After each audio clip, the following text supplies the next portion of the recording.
Deep in the heart of rural Ohio lies a mystery that has haunted historians for 2 centuries. It sits on a high plateau overlooking Brush Creek. From the ground, you might see only a series of gentle grassy hills, but from above, everything changes. A masterpiece of ancient engineering reveals itself, a giant serpent, 1,300 feet long, coiling through the woods with near-surgical precision. This monument wasn't built here by chance. It stands on a rare geological anomaly, the site of a massive meteorite impact from millions of years ago. Did the ancient builders sense the power of this place? And more importantly, who were they? For decades, we thought the case was closed, but new science and conflicting dates have reopened the debate. Was this a giant solar calendar, a tribute to a deity, or a boundary between worlds? Today, we're stripping away the myths. We're going beyond the surface to uncover who truly shaped the Great Serpent Mound and why they left it for us to find. But before we begin, I'd love to know, where are you watching from? Let me know in the comments. It's always fascinating to see how far these stories travel. There's a moment on that ridge when the shape of the land starts to feel like part of the monument, not just the floor it sits on. The serpent is famous, sure, but the first thing you really meet is the ground itself, because it doesn't behave like an ordinary Ohio hillside. The ridge rises with a kind of stubborn confidence, and the rock under it carries the signature of an ancient catastrophe. For a long time, people argued about what exactly happened here, and you'll still hear older terms like crypto-explosion, a word that tries to describe a deep, sudden blast in the earth without fully committing to what caused it. But the broad idea is consistent.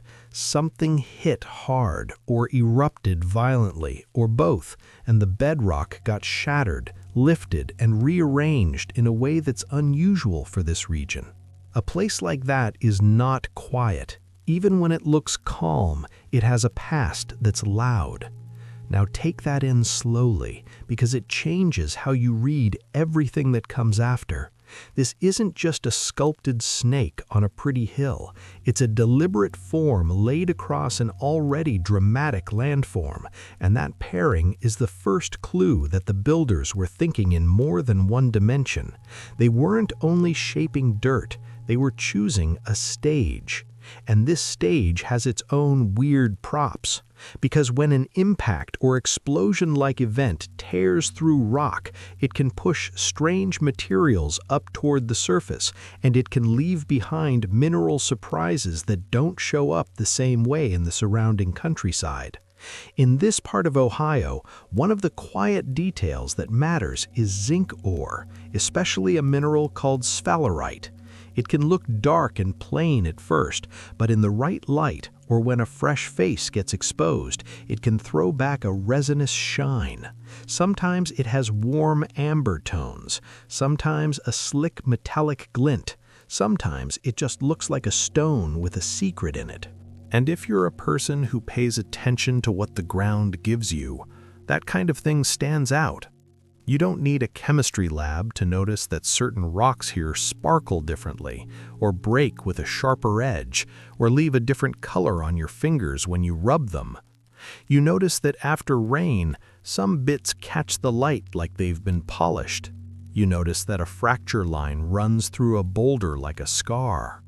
You notice that the ridge holds its shape in a way that feels almost engineered already. Those are small observations, but small observations are how people learn landscapes, and landscapes are how people decide where to build their biggest statements. The ridge itself is a kind of boundary. On one side, you have the drop into Brush Creek, and on the other, you have the higher ground rolling away. Up here, you can see, you can watch weather move in, you can track the sun's path without trees swallowing the horizon. You can stand at a point and feel that you're on top of something, not because you're high like a mountain, but because the ground under you is lifted and different. That difference shows up in the way the soil sits, the way the slope drains, the way stones turn up in the path. And when people talk about ancient builders choosing sites, it's easy to imagine a clean modern decision, like picking a building lot. But human choices are usually messier and richer than that. A place can be chosen because it's practical and because it's meaningful, both at the same time, without anyone needing to separate those reasons. A ridge like this one offers practical advantages. It's visible, it's defensible, it stays drier than the low ground, it's a natural gathering spot. But it can also feel marked. It can feel like a place that already has a story. And that's where this gets interesting, because the serpent as a form is not the kind of thing you build just because you have extra dirt and a free weekend.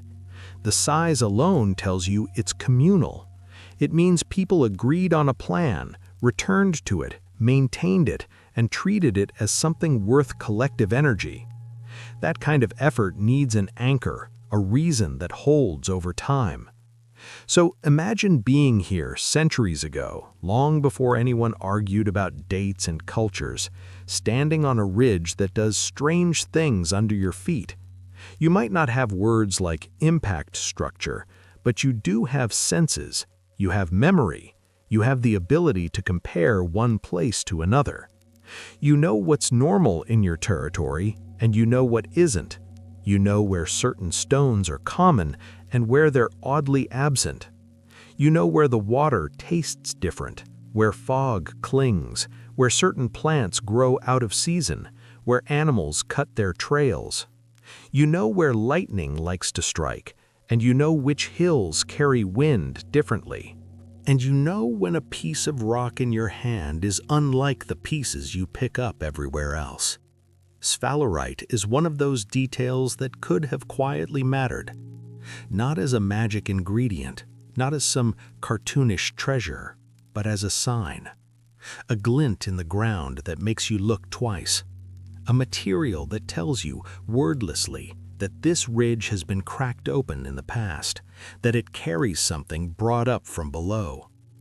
If you're gathering stones for tools, for heat, for color, for ritual objects, you learn quickly which places give you unusual things. People have always noticed rarity. People have always remembered where it lives. And when the unusual sits on a ridge with a clean skyline and a dramatic bend above a creek, it becomes the kind of place that gathers stories like leaves in a hollow. Here's what we can say carefully, without pretending to read minds across 1,000 years. The builders did not need to know the cause to know the character. They didn't need to say a star fell here to sense that the ground was disturbed, that the ridge was not ordinary, that the stone behaved differently. They only needed to experience it and to pass that experience along. Because knowledge in a community is not always written down, it travels in the simplest forms. Go there for that kind of stone. Meet at that ridge. That place is different. And once a place is different, it becomes useful for big ideas. Big ideas like time, big ideas like ceremony, big ideas like a creature that moves between worlds. The serpent laid out across this ridge feels like a decision made with the whole landscape in mind. Think about the way the earthwork follows the contours, how it rides the spine of the land instead of fighting it. That's not accidental. That's someone reading the ridge like a line of text, then writing back on it. And the ridge itself, born out of violence, becomes part of the message.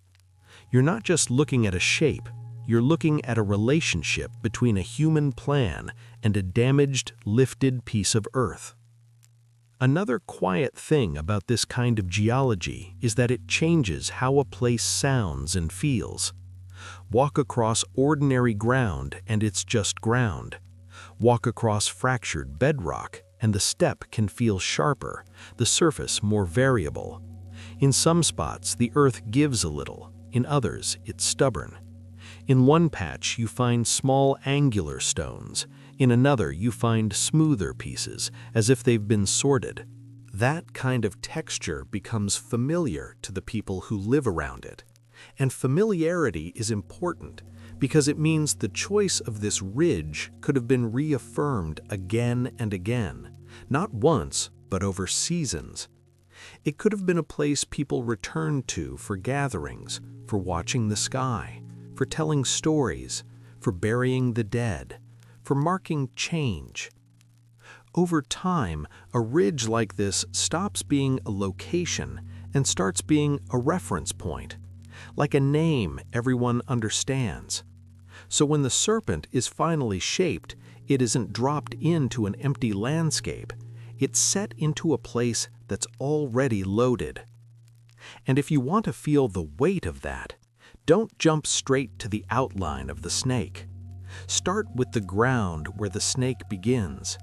Start with the way the ridge gives you a horizon line, like a clean cut.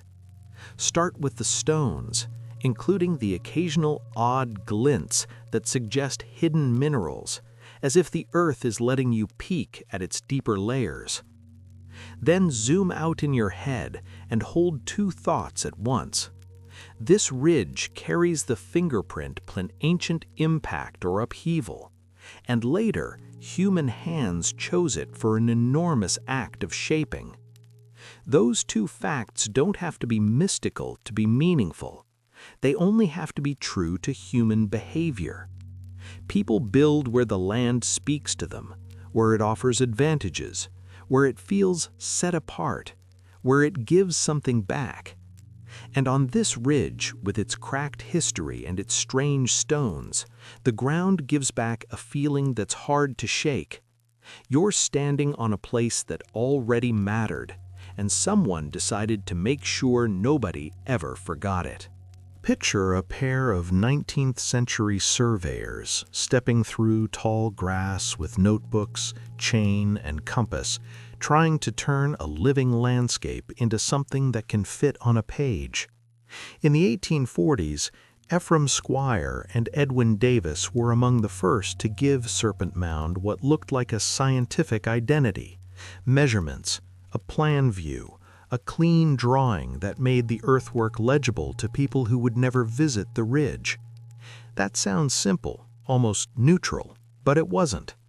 A map is an argument as much as it is a record, especially when you're mapping something that already feels strange, something that doesn't look like a fort or a house or a field boundary. Serpent Mound is a shape you have to interpret while you measure it. Where does the tail end if parts are eroded? What counts as a coil if the ridge is broken and the dirt has slumped? What do you do with shallow rises that might be intentional or might just be time doing its quiet work? Even with honest intentions, you're making decisions every few steps. You're deciding which line matters. And once those decisions get inked into a plate and published, they harden fast, because a printed drawing feels like a verdict. Their survey ends up in a landmark book, and that book travels. Suddenly, the serpent is not only an earthwork, it's a symbol in the American imagination, carried by lines on paper. And that's where distortion can start. Not always because someone is lying, but because early documentation becomes the template everyone traces, whether or not the template was perfect. Later writers stare at the drawing and start seeing what they already want to see. Some people focus on the open jaws and insist it must be swallowing something. Others point to the oval enclosure drawn near the head and talk about an egg, because an egg makes a neat story. The problem is that the ground doesn't always cooperate with neat stories. Features can be subtle. Plowing can shave them down. A storm can move soil the way a slow hand might. A line that looks crisp in a plate might have been faint on the ridge, and a faint rise on the ridge can look more confident once you sketch it. There's also the human factor. Squire and Davis were working in an era when archaeology was barely a discipline and the tools were basic. No drones, no LiDAR, no high-resolution aerial photos, no easy way to step back and check your work against the full shape from above. They did serious work for their time, but they were still translating a three-dimensional earthwork into a two-dimensional picture, and that translation always costs something. It can smooth out irregularities. It can exaggerate symmetry. It can make a living, worn thing look more intentional than it appears on the ground, or less intentional, depending on the drawer's eye. So when people say, "We've known what Serpent Mound looked like since the 1840s, it's worth slowing down and asking what that really means. We've known what one early team thought it looked like and how they chose to represent it, and how that representation then shaped everyone else's expectations. Now, put that map into its cultural moment, because the 1840s weren't just a time of measuring, they were a time of imagining. Across the young United States, settlers and writers were staring at thousands of ancient earthworks and trying to explain them. And many of them were doing it with a built-in refusal. They didn't want to believe indigenous people could have made these places, not because of evidence, but because of prejudice. That refusal produced what's often called the mound builder myth, a whole storyline where the builders must have been someone else, some vanished race, some lost civilization, anything that would keep the impressive engineering at arm's length from the people who were still living on the land, being pushed off it and described as primitive. It's a harsh idea, but it's important because it quietly contaminated early interpretations. Once you decide emotionally that the makers must have been outsiders, you start hunting for outside references. You start comparing Ohio to Egypt, to Israel, to Atlantis, to wherever your imagination already has prestige stored up. And Serpent Mound, with its unmistakable animal form, becomes irresistible fuel. A snake is universal enough that anyone can claim it. A snake also carries a lot of baggage in European storytelling: temptation, evil, secret knowledge, danger. So it's easy for a 19th century writer to look at the serpent and make it a moral lesson, or a pagan symbol, or a relic of some doomed society. The irony is that Squire and Davis, for all their limitations of their era, were also trying to move the conversation toward evidence. They measured, they described, they put the thing on paper in a way that said, this is real and it has a shape, and that shape can be studied. But even that kind of careful work can be captured by the myths around it. Their book gets praised, quoted, recycled, and then the map is used as a foundation for claims they never intended. A drawing meant to document becomes a prop in someone else's story. And because the myth was so attractive to so many readers, it took on a life of its own. You can feel it in the language of the time, the way people talk about a lost people who must have vanished, like it's the only way to keep the world tidy. The tidy story says, there were geniuses here, but they're gone, and now the land belongs to the people who discovered it. The untidy reality says the builders had descendants, neighbors, and rivals, and the knowledge of building and sky and soil was already here. When you understand that, you start seeing why early maps mattered so much. They weren't just about dirt, they were about ownership of meaning. Whoever controlled the description controlled the conversation. There's another layer to this, and it's almost psychological. When you see an image like the serpent in a book, you don't only learn what it is, you learn how you're supposed to look at it. You learn the pose your mind should take. The serpent becomes a silhouette, a logo, a single frozen form. And that's helpful in one way, because it makes the site famous. but it can also flatten the truth. On the ridge, the serpent isn't a line drawing. It's a body made of earth, with soft shoulders, uneven edges, places that swell and places that thin, spots that are sharp and spots that are worn down. It has texture, it has age, it has repairs and scars.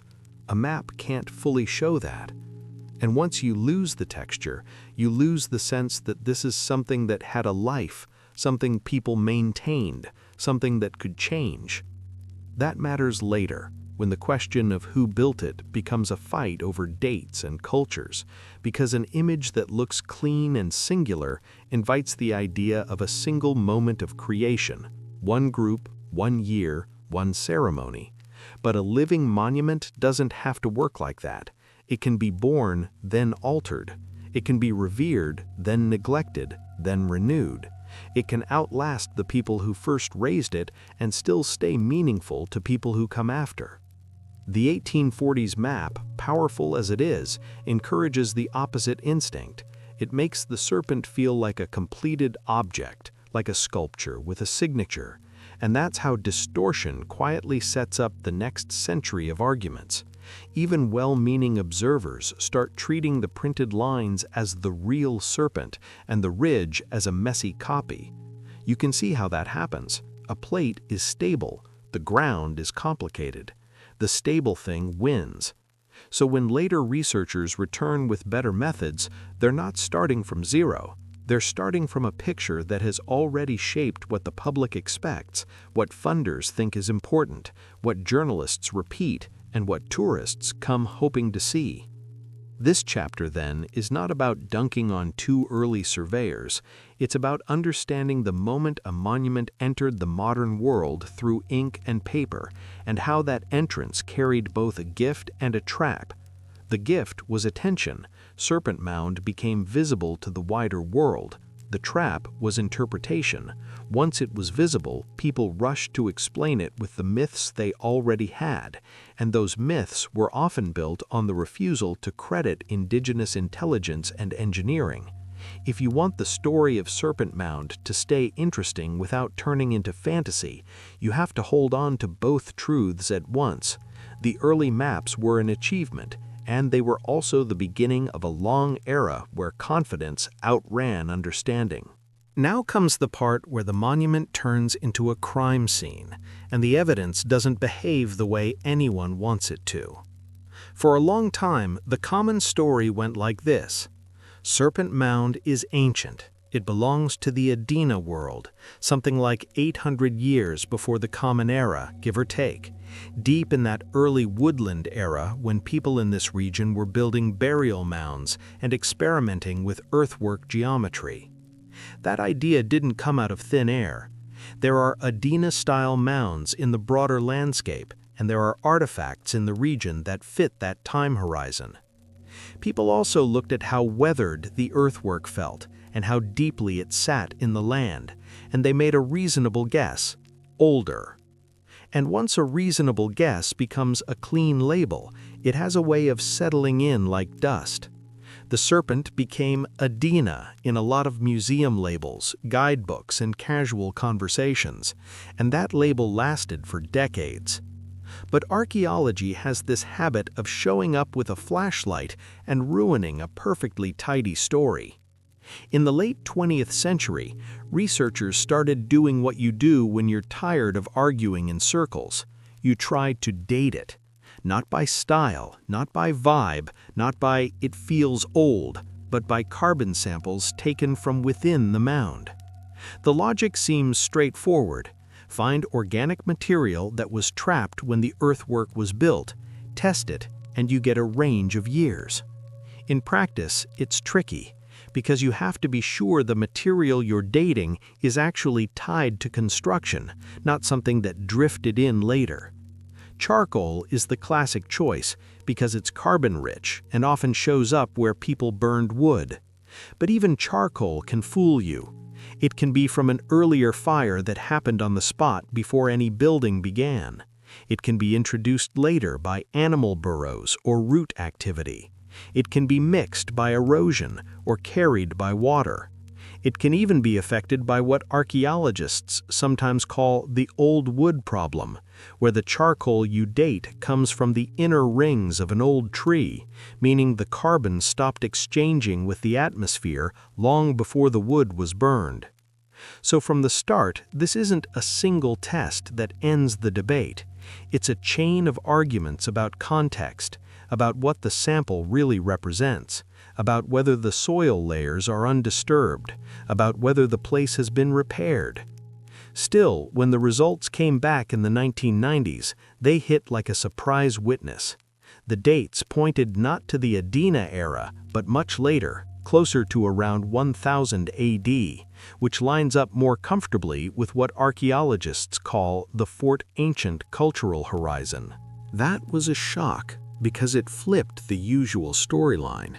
It didn't just shift the date by a couple of centuries, it moved the serpent into a different world, a world with different pottery styles, different settlement patterns, different regional networks, and different relationships between communities.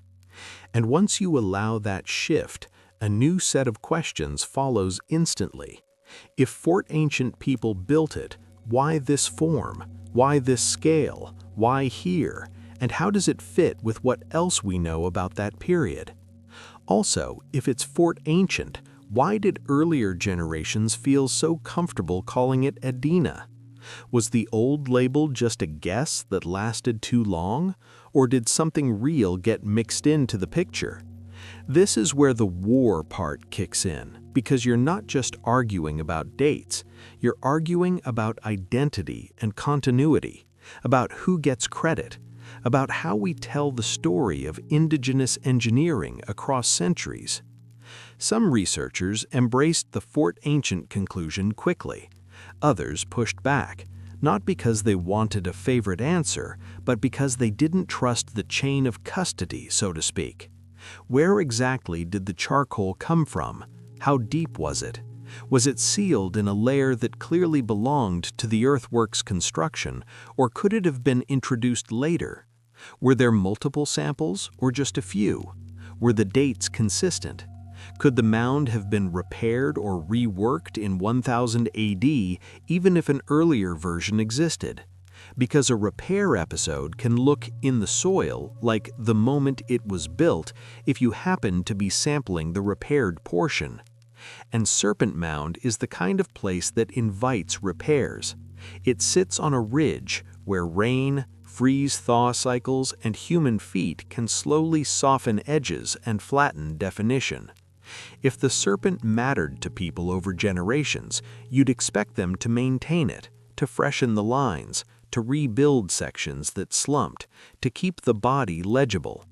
That possibility alone can explain a lot of the confusion. You can have an old monument that has young fingerprints. Then, just when the field started settling into this newer consensus, another set of results complicated things again. A study published in the 2010s took a fresh look at the serpent's construction history, and instead of asking for one birthday, it treated the monument like something that could have more than one. The evidence suggested the serpent may have a deeper time depth than the 1990s dates made it seem, with the possibility that at least some elements could reach back toward early woodland times, while other elements reflect later work, maintenance, or even partial rebuilding. In other words, the serpent might not be one project, it might be a long relationship. And that's a different way of thinking, because it replaces a single dramatic origin moment with a slower story of caretaking, adaptation, and layered meaning. That idea can feel less cinematic at first because people love a clean who built it and when, but it can actually be more human. Think about any sacred place that lasts. It doesn't survive by staying untouched. It survives because people return and keep it alive. In soil terms, that can look like multiple construction layers, different fills, subtle changes in compaction, slight differences in the way the earth was piled, even changes in the materials brought in. In cultural terms, it can look like continuity across shifts in language, trade, alliances, and ritual life. It can also look like inheritance, later communities honoring an older shape while making it their own through renewal. None of that is easy to prove beyond doubt, and that's why this debate stays lively. The same patch of charcoal can be interpreted in more than one way depending on where it sits and how confidently you can tie it to a building episode. And radiocarbon dating itself is not a magical timestamp. It gives ranges, not exact years. Those ranges have to be calibrated because the amount of carbon-14 in the atmosphere hasn't been constant over time. Calibration curves can widen or shift the range, and small differences in sample quality can matter. Contamination matters too.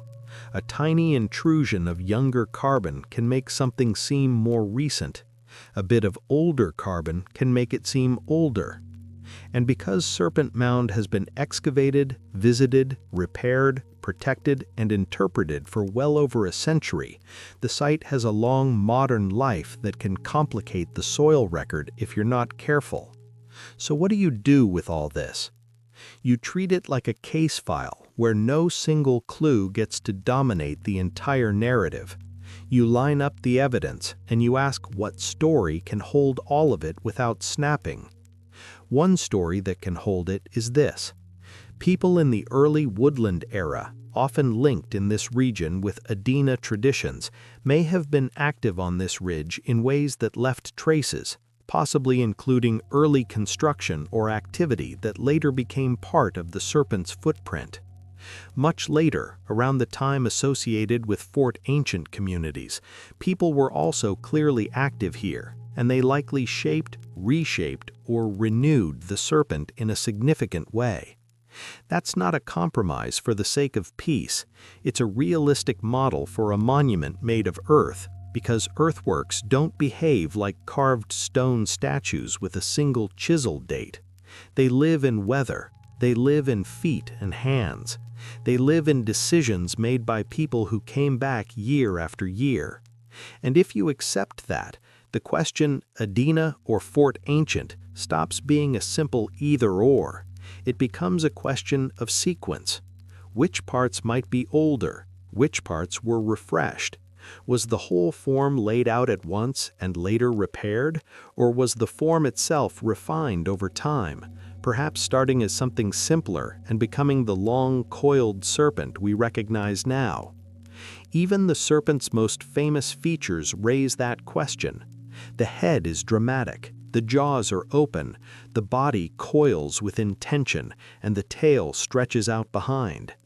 If different sections were built or rebuilt at different times, you might expect some sections to preserve sharper definition, while others look more melted into the ridge.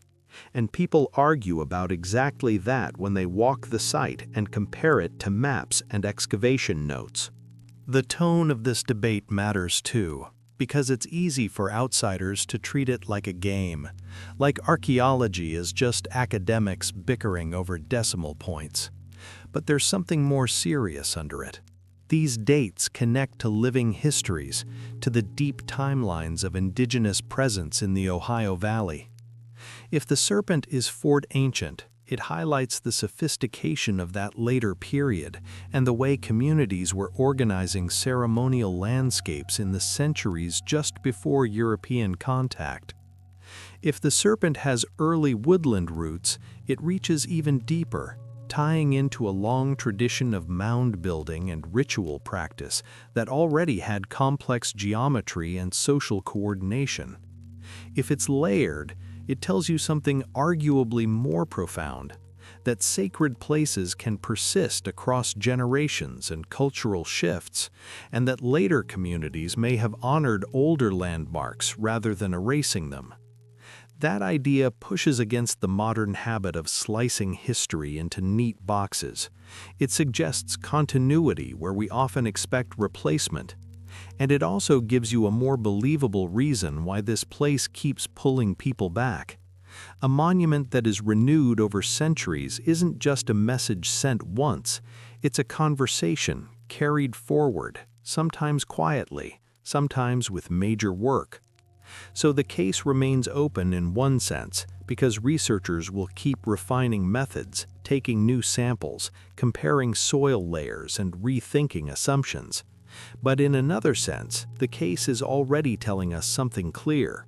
Whichever hands first drew the serpent on this ridge, and whichever hands later maintained it, the monument wasn't a one-off whim.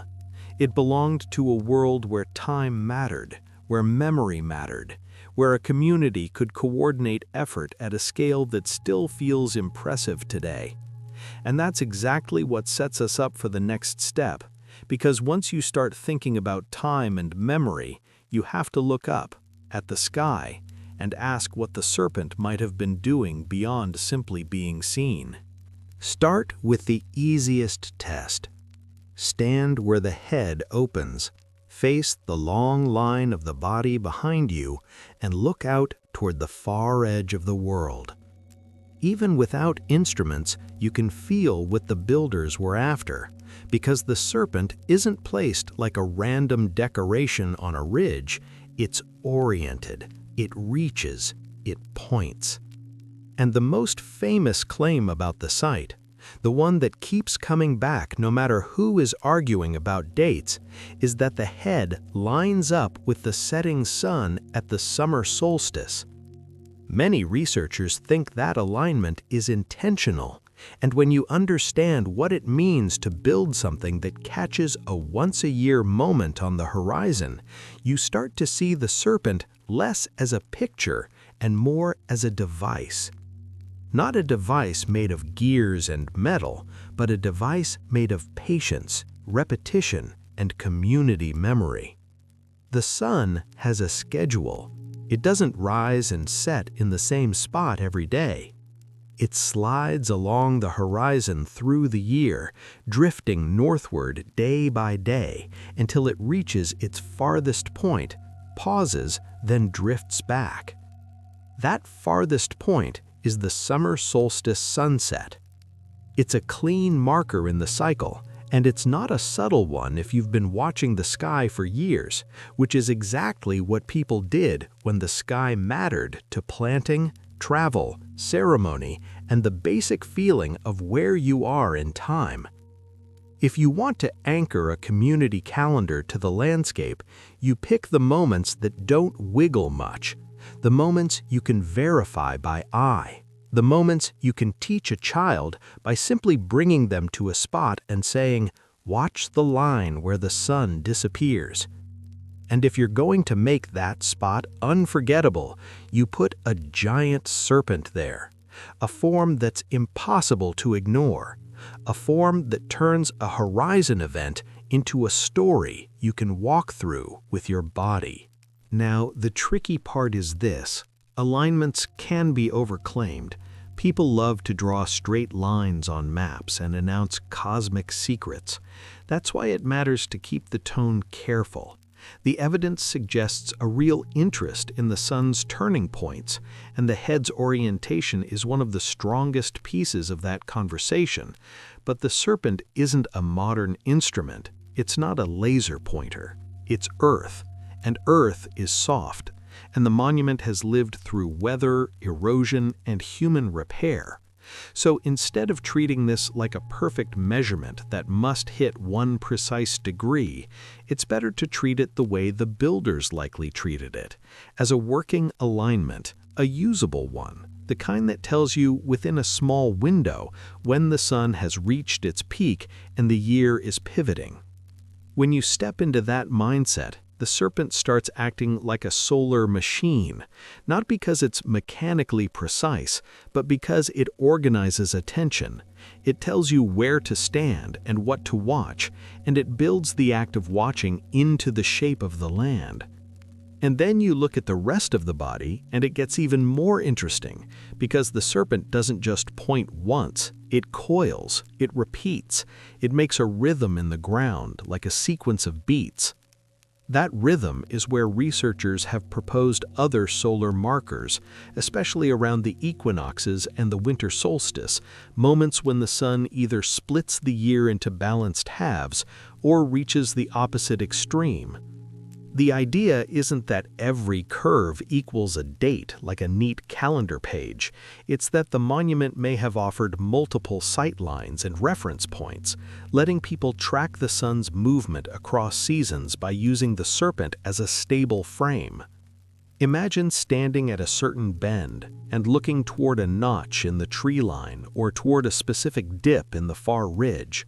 Over years, you learn where the sun lands at different times, and the serpent gives you a shared geometry to return to. It's like putting a ruler down on the horizon. Once it's there, you can talk about time with other people without needing numbers. You can say, when the sun sets there, we do this. When it returns there, we do that. And suddenly, the serpent is doing what monuments often do at their best. It turns a complicated natural cycle into a social agreement. There's a very practical reason ancient communities cared about this. People sometimes treat solstice talk like it has to be mystical, but it doesn't. The sun's cycle is the backbone of seasonal knowledge.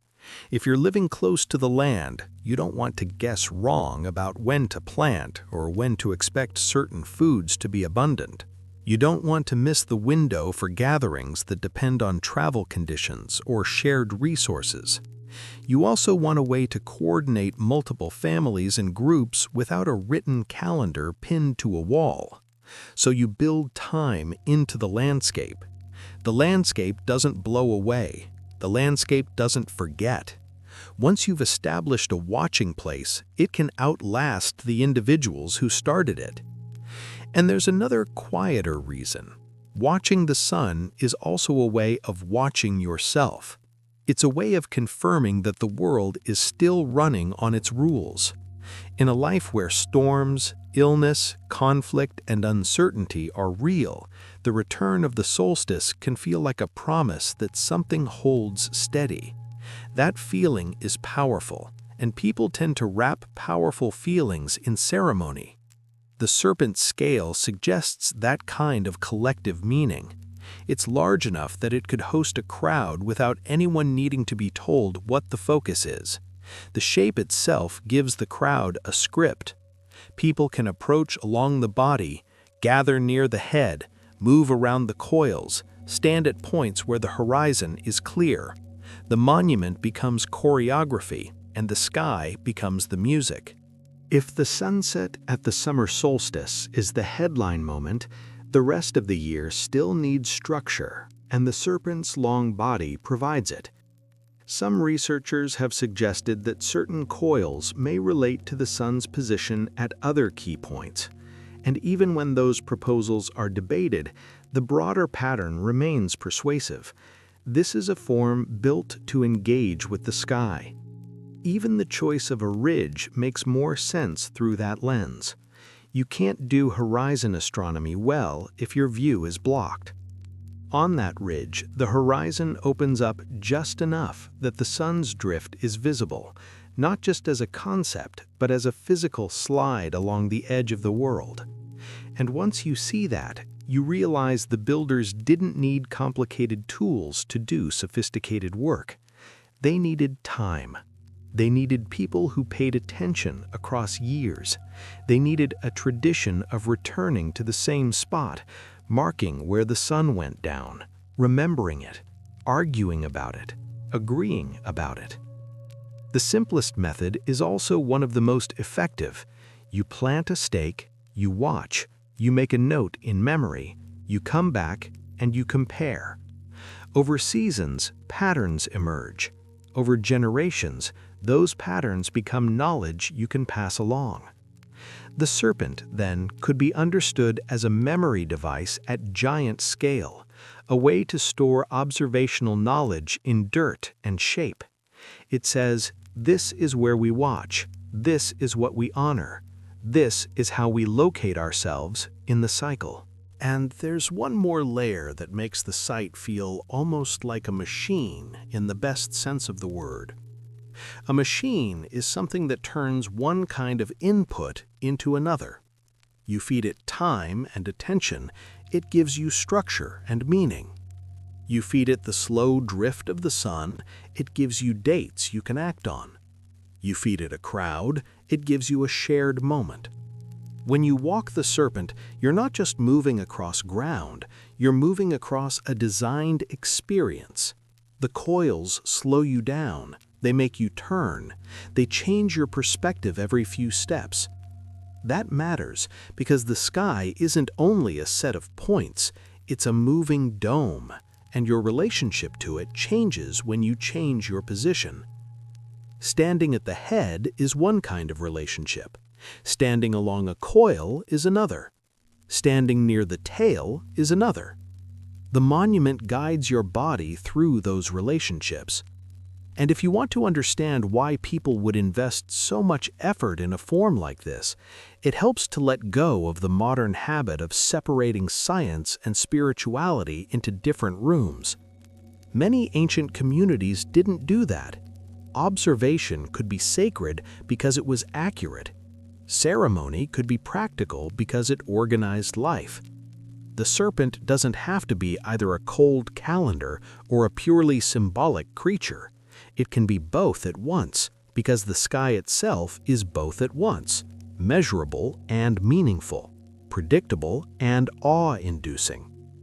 So when you hear claims about solstice and equinox alignments, the best response isn't to roll your eyes or to swallow every line without chewing. The best response is to ask a more grounded question. What kind of world produces a monument that demands a horizon? What kind of social life produces an earthwork that works best when people return to it on the same days, year after year?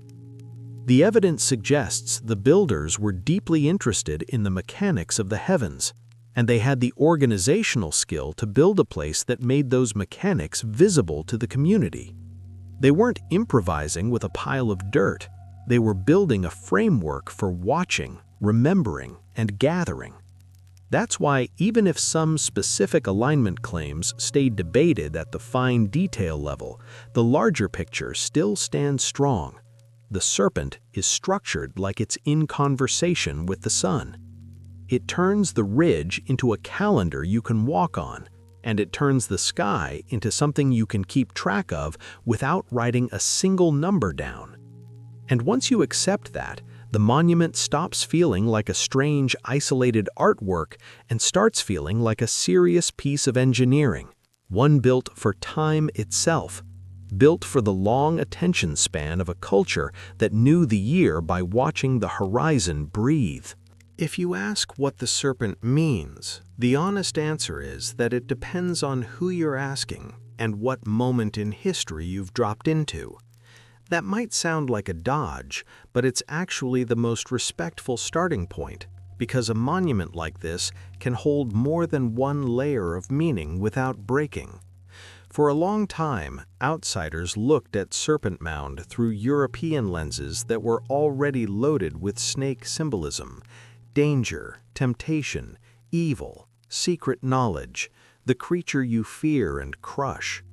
That habit is almost automatic if that's the story world you grew up in. But in many indigenous traditions across eastern North America, serpent beings aren't just villains, they're powers. They're forces of the world that live in water, storms, and the deep places under the surface. They can be protective or destructive, depending on how you relate to them. They're not good or bad in a simple moral sense. They're the kind of beings you treat with caution and respect, because they're bigger than one person's opinion. So when you look at an enormous earth serpent, it helps to loosen the grip of familiar European symbolism and approach it as part of a wider indigenous cosmology, where the world is full of persons that aren't human, and where balance matters as much as dominance. One of the recurring figures in this region's traditions is often translated as the horned serpent. The details vary across communities and storytellers, And that variation is important because it reminds you these are living traditions, not a single fixed script. But the family resemblance is clear. There is a powerful serpent being associated with water, with thunder, with the underworld or the beneath world, with thresholds and danger and medicine. Sometimes it's said to have horns or antlers, sometimes a crest, sometimes features that signal it isn't an ordinary animal. In some stories, it lives in deep rivers and lakes. In others, it's tied to storms and the sky. Either way, it's a being that connects worlds, above and below, land and water, visible and hidden. Another figure you hear about in the Great Lakes and Upper Midwest traditions, including among peoples like the Ho-Chunk, is a water-associated power often described in English as an underwater panther, a being with feline traits combined with aquatic or reptilian features. Again, the specifics change from place to place, but the core idea is similar. The watery underworld is not empty. It has its own authorities. These beings can be rivals to thunder beings in the sky. They can be sources of danger, but also sources of spiritual power. When you put those motifs side by side, you start to see a pattern. Serpents and water beings are part of a worldview where the landscape isn't just scenery, it's alive with forces that shape life. And if that's the worldview you're living inside, an earthwork serpent on a ridge above a creek isn't random art. It can be a statement about those forces, a marker of relationship, a boundary, a warning, a place of request, or a place of gratitude. Now, a careful point. Serpent Mound sits in Ohio, and the specific tribal histories connected to this exact place are complicated, because centuries of displacement, migration, warfare, and forced removal have reshaped who lives where and who can keep certain sites in daily contact. So you don't want to do the lazy thing and say, this mound belongs to one tribe's story, as if history was frozen. It wasn't. The Ohio Valley has been a crossroads. Peoples moved through, formed alliances, split, regrouped, adopted, resisted, and survived. That means when we talk about traditions from Shawnee, Cherokee, Ho-Chunk, and others, we're not claiming a simple ownership label for the earthwork. We're looking for a deeper, shared vocabulary in Indigenous North America, one where serpent beings appear again and again as major spiritual powers. That shared vocabulary can help us understand what kinds of meanings were available, what kinds of ideas would make sense to the builders and later caretakers. It also helps us avoid the classic outsider mistake of turning the serpent into a puzzle with one correct answer. Sacred symbols rarely work like that. They do more than one job. So what jobs could an earth serpent be doing? One possibility is protection. In some traditions, powerful beings guard places, guard people, guard boundaries. An earthwork serpent could mark a sacred zone the way a fence marks a field, but with spiritual weight instead of property lines. Another possibility is mediation. If water powers and thunder powers are in tension in the wider cosmology, a serpent form can sit right at that interface, acknowledging the underworld while living on the land's surface. Another possibility is renewal. Serpent beings are often tied to cycles, water cycles, storm cycles, seasonal cycles, shedding and transformation. A serpent that coils and curves can carry the feeling of motion, of return, of time folding back on itself. That fits quietly with the kind of sky watching we talked about earlier. Not because every story collapses into astronomy, but because many cultures link celestial cycles and spiritual cycles without separating them into different categories. Then there's the possibility of a narrative marker. A place can be associated with an event in oral tradition, a battle with a powerful being, a moral story, a teaching story, a warning story. Some communities tell stories about a great serpent defeated or driven away, sometimes linked to lightning or thunder beings, sometimes linked to a hero figure. Without pretending we can pin one specific story to this ridge with certainty, it's still fair to say that serpent beings show up as serious characters, not decorative ones. If you build a serpent that long, you're not doodling. You're putting a character into the land. People often fixate on the head because it's dramatic. The mouth open, the jaws shaped like they're about to take something in.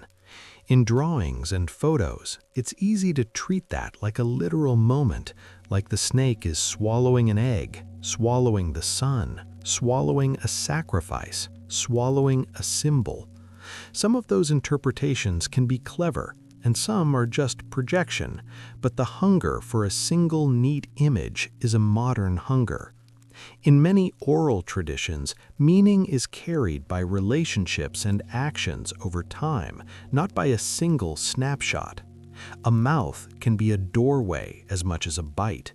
It can be a threshold. It can be a place where offerings are made, where words are sent, where power is acknowledged. The oval feature, sometimes discussed near the head, can become an obsession too, because people love an egg story, but it's worth remembering that the ground has a long history of erosion and modification. A settle feature can shift. The point isn't to lock onto one object and declare victory.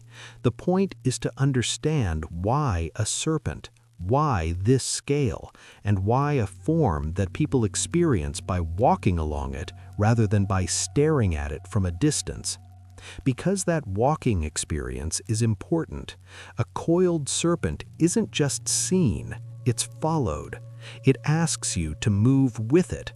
It pulls your body through turns, through curves, through a path that never goes in a straight line for long. That kind of movement can feel like ritual even if no one tells you it is. It makes you slow down. It makes you pay attention to where you are. It changes how you breathe. If you bring a group through it, it becomes shared movement. Shared movement is one of the oldest ways humans create meaning together. There's also a deeper level, one that's easy to miss if you only think in terms of symbols. In many indigenous worldviews, you don't represent a being the way a modern person might paint a picture. You relate to it. You acknowledge it. You make space for it. You keep the relationship balanced. An earthwork can be part of that relationship. It can be a way of honoring a power that lives in the region's waters and storms. It can be a way of saying, "We know you're here. We know you matter. We're not pretending the world is only ours." That's a very different posture from the European habit of treating nature as something to conquer or tame. It's also a different posture from the modern habit of treating monuments as dead objects. Serpent Mound, in that older sense, could be less like a museum artifact and more like an active site, a place where people came to do something, to ask for something, to mark something, to keep something in balance. And because it's made of earth, it's not a monument that separates humans from the land. It's literally made out of the land, which is a strong statement in itself.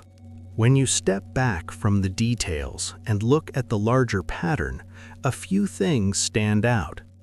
First, serpent beings in indigenous North America are often tied to water, and Serpent Mound sits above a creek in a landscape shaped by streams and valleys. Second, serpent beings are often tied to thresholds between worlds, and this ridge is literally a threshold between high ground and the drop toward the water. Third, serpent beings are often tied to cycles, and the monument's form invites repetition. You can return, walk it again, re-enter the coils, watch the sky again. That doesn't prove a single specific interpretation, but it does suggest the form fits comfortably within a worldview where serpent power is real and worth engaging. And this is where the meaning becomes more than an intellectual exercise. Because for many Indigenous people today, places like this are not mysteries to solve. They're sacred sites with ongoing significance. Even if the exact builders are debated, the broader continuity of Indigenous presence and Indigenous cosmologies in the region means the serpent is still part of a living conversation about land, memory, and respect. So the best way to talk about meaning is not to announce one answer. It's to keep the question open in a disciplined way, and to recognize that the serpent can be doing multiple things at once. It can be a marker of cosmic time, a gathering site, and a spiritual statement about forces that move through water and sky. The mound doesn't demand that we choose between science and spirit.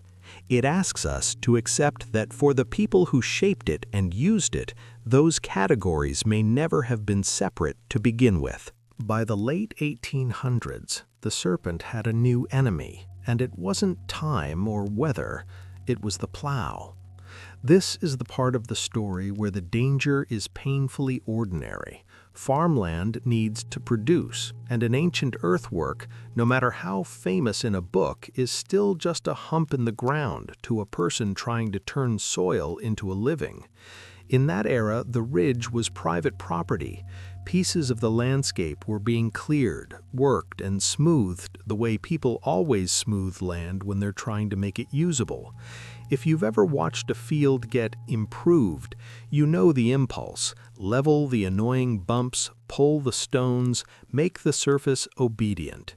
From that point of view, an earth serpent is an inconvenience, and it's hard to blame individual farmers for following the logic of survival, because the economic pressure was real, but the result was brutal for the monument. Plowing eats definition. It rounds edges, it lowers height, it turns a shape that was meant to be read into something that becomes harder to see, harder to defend, easier to dismiss. And there's a particular sadness to that kind of damage because it's quiet, no dramatic explosion, no single day you can point to and say, that's when it happened. Just years of slow flattening, like a photograph left too long in the sun. People who cared about the serpent could feel it slipping away. They could see the lines softening. They could see a cultural landmark turning back into anonymous ground. That's when the rescue story begins, and it begins with an unlikely cast: a Harvard-trained scientist, a handful of determined women in Boston, and a fundraising campaign that feels strangely modern. Frederick Ward Putnam was one of the major American figures in the early development of archaeology and anthropology. He was connected to Harvard and deeply involved with museum work, the kind of person who thought in terms of preservation and collections, the kind of person who saw ancient sites as irreplaceable records. When Putnam encountered the serpent, he didn't treat it like a curiosity. He treated it like something in emergency condition. The mound wasn't going to survive on admiration alone. It needed protection, which in that era meant one thing: someone had to control the land. There were no strong cultural resource laws, no straightforward legal mechanism to stop a landowner from plowing a mound on their own property. If you wanted to save it, you had to buy it or persuade the owner to change their plans. Putnam started excavations that, by modern standards, raise complicated questions about methods and disturbance, but in his time were part of how people tried to learn and protect. And he didn't stop at digging and documenting. He also worked on restoration, reshaping sections that had been softened or damaged, trying to bring the serpent's outline back into focus. That detail matters more than most people realize because it means the serpent you can walk today is not a pure, untouched transmission from the ancient builders. It's also, to a significant degree, a 19th century edit. Putnam's team relied heavily on earlier records, especially the maps and drawings made decades before by Squire and Davis, using those documents like a guide to redefine curves, deepen impressions, and reassert the silhouette where farming and erosion had blurred it. It's a complicated kind of rescue because it protects the monument from disappearing, but it also nudges the monument toward a particular version of itself, a version that matches what a famous map says the serpent should look like. So even as the rescue succeeds, it quietly changes what the serpent is, turning it into a preserved landmark and, at the same time, a reconstructed one. Here's where the Boston women step into the frame.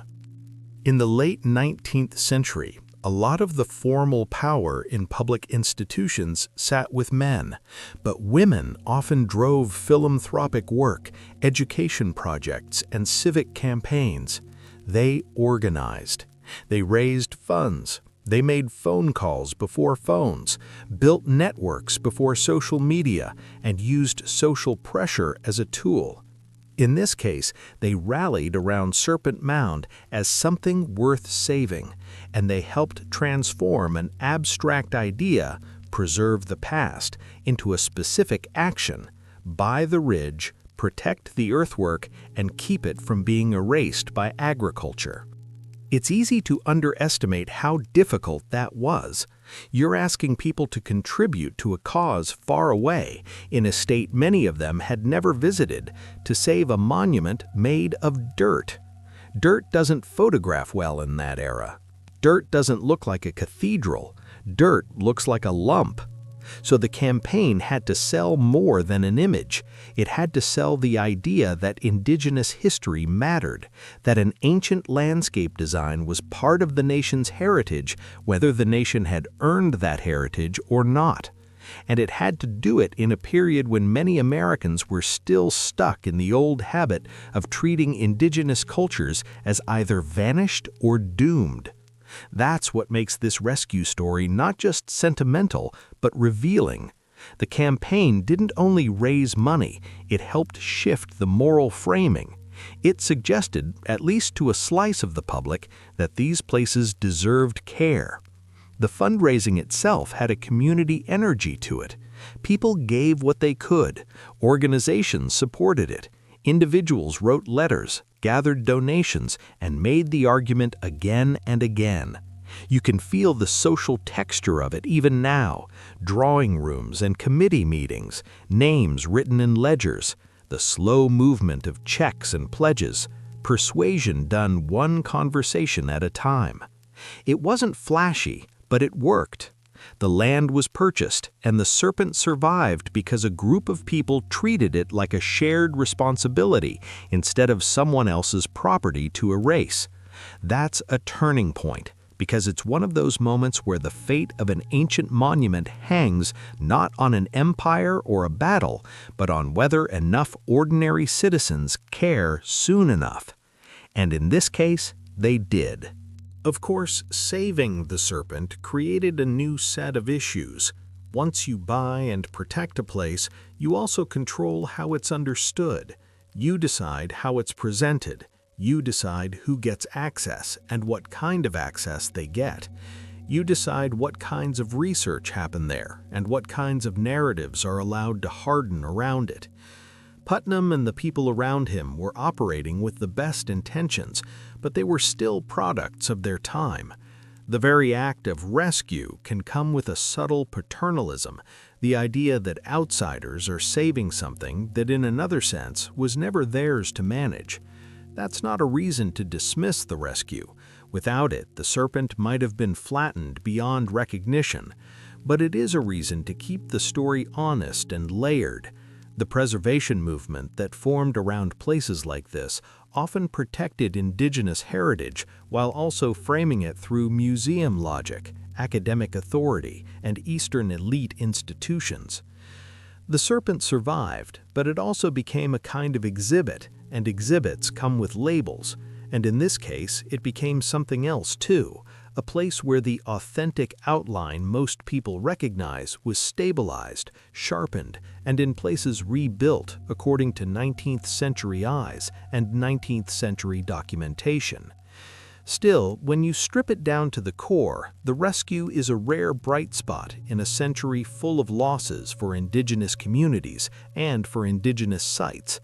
A ridge in Ohio could have become just another field. Instead, it became a protected landmark. The serpent's body, its coils, its open mouth, all of it remained visible enough for later generations to argue about dates and alignments and meaning, which is its own kind of survival. And there's a human element here that's easy to miss if you only care about the archaeology. This was a moment when people with social influence used it to protect something that could not speak for itself in the legal system. They used their networks to move money toward preservation. They treated a place built by Indigenous hands as something worth more than crops. That decision echoes forward. Every visitor who walks the ridge today is walking through the consequences of that campaign, whether they know the names involved or not. The serpent is still there because at a specific moment when it was in real danger, a scientist made noise, and a group of organized women turned that noise into action, and that same rescue, for better and for worse, helped define the version of the serpent that the modern world learned to see. You don't have to search very hard to find someone insisting the serpent was made by giants, or by Nephilim, or by a lost tribe that wandered in from somewhere far away and left behind a secret message in dirt. The stories are confident, they're dramatic, and they usually come with the same promise. The real history has been hidden, and only a few brave people are willing to say it out loud. It's a tempting style of storytelling because it flatters the listener. It makes you feel like you're stepping behind a curtain. But when you slow down and look at how these claims are built, they almost always rest on the same foundations: misread evidence, recycled 19th century rumors, and a refusal to accept something that is, in reality, already impressive enough. The serpent doesn't need giants. It needs human beings who were organized, skilled, and deeply knowledgeable about their landscape. And the hard part of this chapter is not just saying no to the fantasies. It's explaining why the fantasies keep showing up and why they've lasted so long. A lot of the modern giants and lost tribes talk is basically a remix of an older American obsession. In the 1800s, as settlers moved through the Ohio Valley and encountered massive earthworks, many of them simply didn't want to believe Indigenous people could have built them. That disbelief wasn't based on careful study. It was based on a hierarchy in their heads, a story that said real engineering must come from civilized outsiders, and that the people they were displacing couldn't possibly have created something this large and intentional. That's the emotional engine behind the mound builder myth, and it's important to name it because it explains the pattern. Once you decide the builders must be someone else, your imagination starts shopping for candidates. Some writers went for Vikings, some went for ancient Egyptians, some went for Israelites, some went for a vanished white race, some went for Atlanteans. The details change, but the structure stays the same. Deny Indigenous agency, then replace it with a story that feels more flattering to the worldview of the storyteller. That old myth didn't disappear, it just learned new outfits. Today, it often wears the language of forbidden archaeology or suppressed truth, but the move is familiar. Take Indigenous achievement and outsource it to a fantasy civilization. The giants angle has its own special fuel. and it usually starts with bones.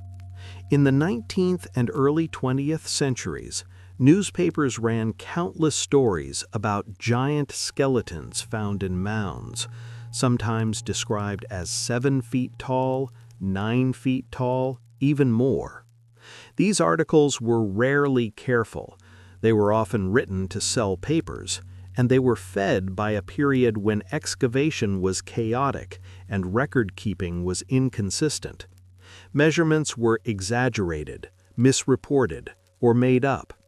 Normal human variation, plus the distortions of decomposition, plus the drama of a mound dig, became a perfect environment for tall tales. There's also a mundane explanation for some of it. If you measure a skeleton poorly, or you mix bones from more than one person, or you interpret fragmented remains as one individual, you can easily inflate a height. And once a giant headline exists, it gets repeated. It moves from one clipping to another, then into a book, then into a website, and after enough repetition, it starts to feel like a body of evidence when it's really a chain of copied claims. Meanwhile, the actual scientific record of human remains from the region, studied with proper methods, shows people who were in the range of normal human height, sometimes tall, sometimes short, like any population. There's no credible data set of a hidden race of 9-foot humans building earthworks across Ohio. If that had existed, it wouldn't be a secret held together by blog posts. It would show up in museum collections, in osteology reports, in multiple independent studies, in a way that couldn't be wished away. The lost tribes claim often leans on a different kind of misreading, the idea that earthworks must be too complex to be local, so they must be imported. People point to geometry, to alignments, to long-distance trade, and they treat those as proof that the builders were outsiders. But the archaeology of the eastern woodlands has been telling a different story for a long time. Indigenous communities had large networks. They moved materials over long distances. They shared styles, ideas, and ritual practices across regions. They built complex earthworks, including precise geometric forms over many centuries. They had social systems capable of organizing labor. They observed the sky. None of that requires an old world origin. It requires taking indigenous societies seriously on their own terms. And once you do, the mystery shifts. The question stops being which exotic outsiders did this and becomes how did local communities coordinate knowledge, labor, and meaning at this scale? That question is harder, but it's also richer because it forces you to talk about real human lives, real social structures, real relationships with place. There's another pattern in alternative history storytelling that shows up around Serpent Mound specifically, the urge to treat it like a coded message. People will say it's a map of constellations, or a warning about a comet, or a symbol that can only be understood if you overlay it with some particular star chart. Sometimes these claims are built from real observations that get stretched too far. Yes, the monument has been discussed in relation to solar alignments. Yes, the site sits on unusual geology. Yes, serpent imagery has deep meaning in indigenous cosmologies. But none of that automatically turns the mound into a secret cipher. The difference between careful interpretation and fantasy is not whether you notice patterns, it's whether you test them, whether you can explain them without special pleading, and whether you respect what we already know about the people who lived in the region. A lot of the most popular answers around the serpent rely on a move that feels clever but isn't. They take something we can't know for certain, then fill the gap with whatever story feels coolest. The gap becomes an invitation for invention. That's not history, that's creative writing with a confident tone. So how do you sort fact from fiction without turning the whole thing into a lecture that drains the fun? You keep the fun where it belongs, in the real evidence, which is honestly wild enough. It is already remarkable that communities without modern machinery shaped a 1,300-foot animal form on a ridge, with curves you can still trace in the ground centuries later. It is already remarkable that the shape seems to engage with the sun's turning points on the horizon. It is already remarkable that the serpent sits in a landscape with unusual geological history, and that the monument may have been built, rebuilt, or maintained across long spans of time. It is already remarkable that the mound survived at all, given how many earthworks were plowed flat. If you let those real facts breathe, you don't need giants to create awe. You get awe from competence, from continuity, from the scale of communal effort, from the way knowledge can live in a place. And it's worth saying out loud what the giants and lost tribes stories cost us. They don't just add a quirky alternative, they quietly erase Indigenous achievement. They make Indigenous people into background characters in their own landscape, while the spotlight goes to imaginary outsiders. That pattern is not harmless. It echoes the older myth that was used to justify dispossession in the first place, the idea that the people you see can't be the people who made the land's great works. When modern storytellers repeat that move, even if they think they're just being entertaining, they're carrying forward an old disrespect. The irony is that if you actually want the most interesting story, you should do the opposite. You should take Indigenous engineering seriously, because it opens up questions that are genuinely deep. How was labor organized? What social obligations brought people together for big building projects? How did knowledge of seasons and ceremonies get taught across generations?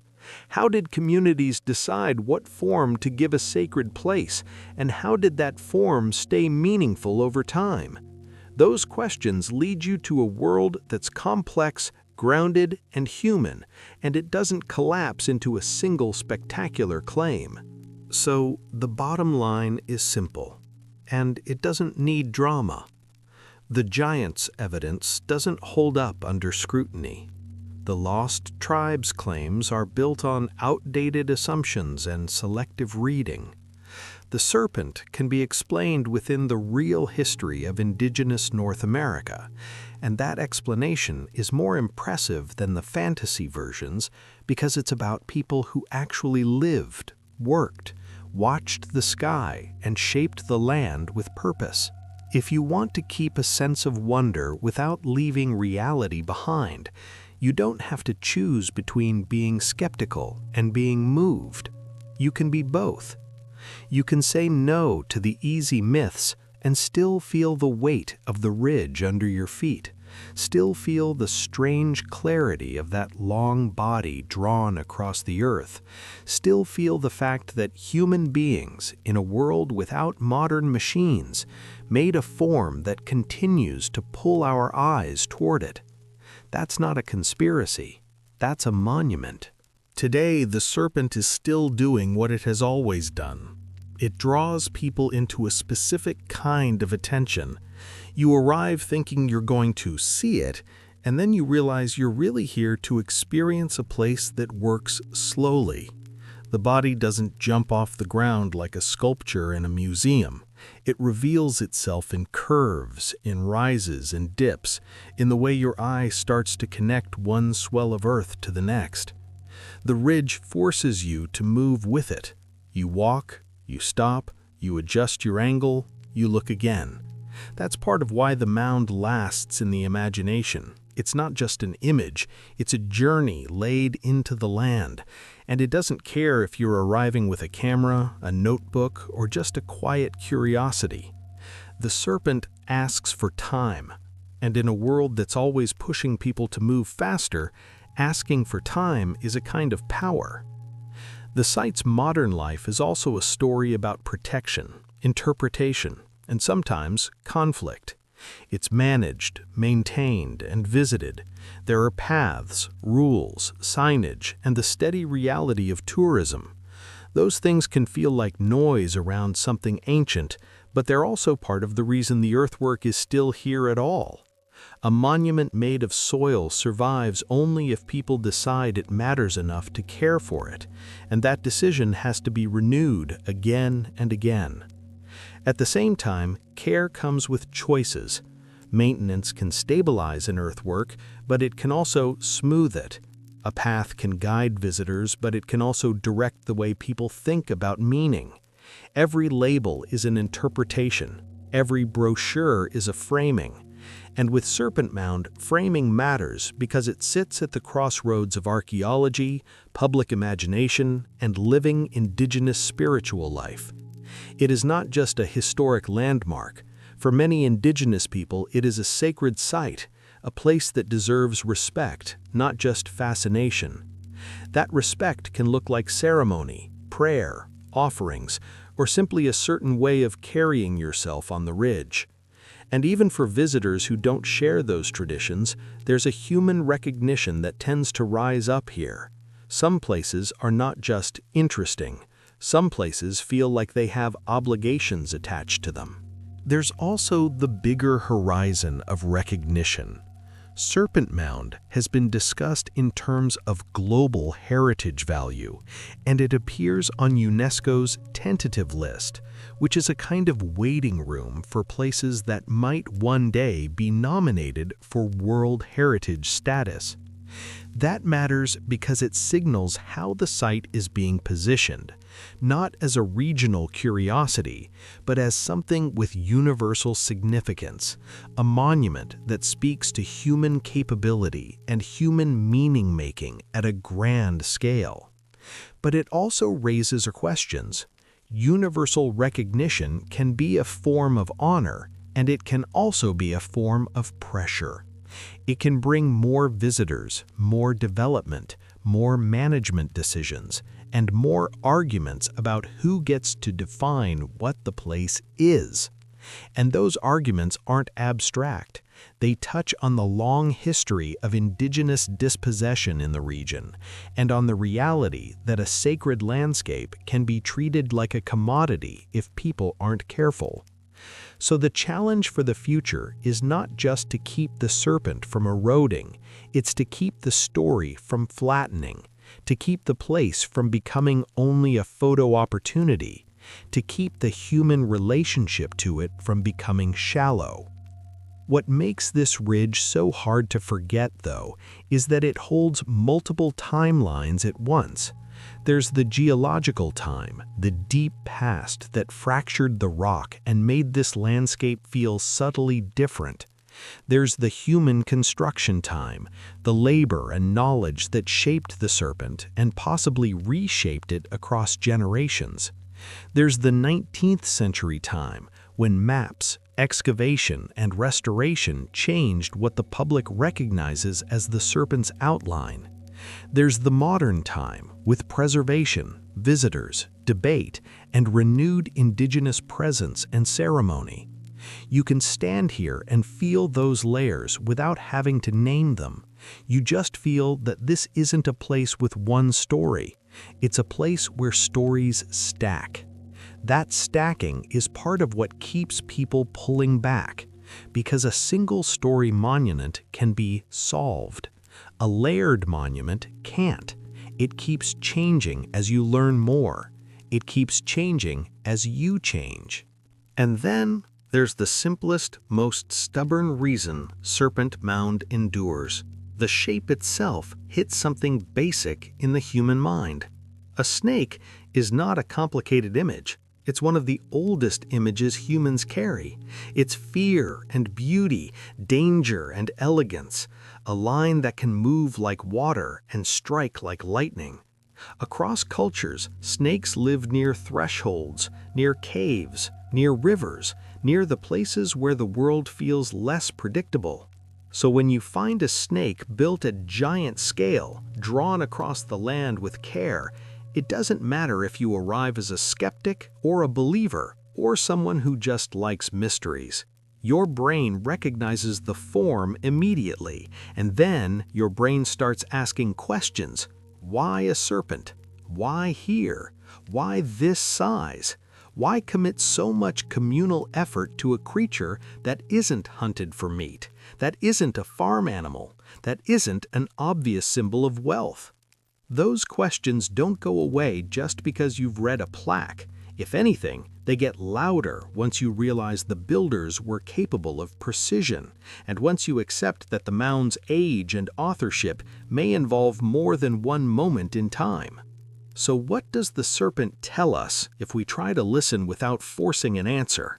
It tells us that people can build meaning into the land in a way that outlasts them.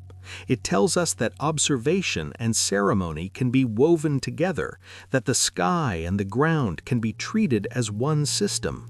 It tells us that communities can coordinate large projects without modern machinery, using shared purpose as the engine. It tells us that later generations can care for a place, but also reshape it, sometimes with love, sometimes with unimpended consequences. And it tells us that the most lasting monuments are often the ones that don't fully explain themselves. They leave space, they invite return, they keep a question alive. The serpent, stretched along that ridge, continues to do exactly that. It holds the line between what we can measure and what we can only feel, between what the evidence suggests and what the imagination wants, between a landscape that remembers violence in stone and a human community that answered by shaping a creature out of earth. And as long as people keep coming back to walk those coils, to watch the horizon, and to argue, gently or fiercely, about who made it and why, the monument stays alive, not as a relic, but as a relationship that keeps unfolding. Thanks for watching. If you want more deep history like this, you know what to do. Subscribe, and I'll see you in the next one.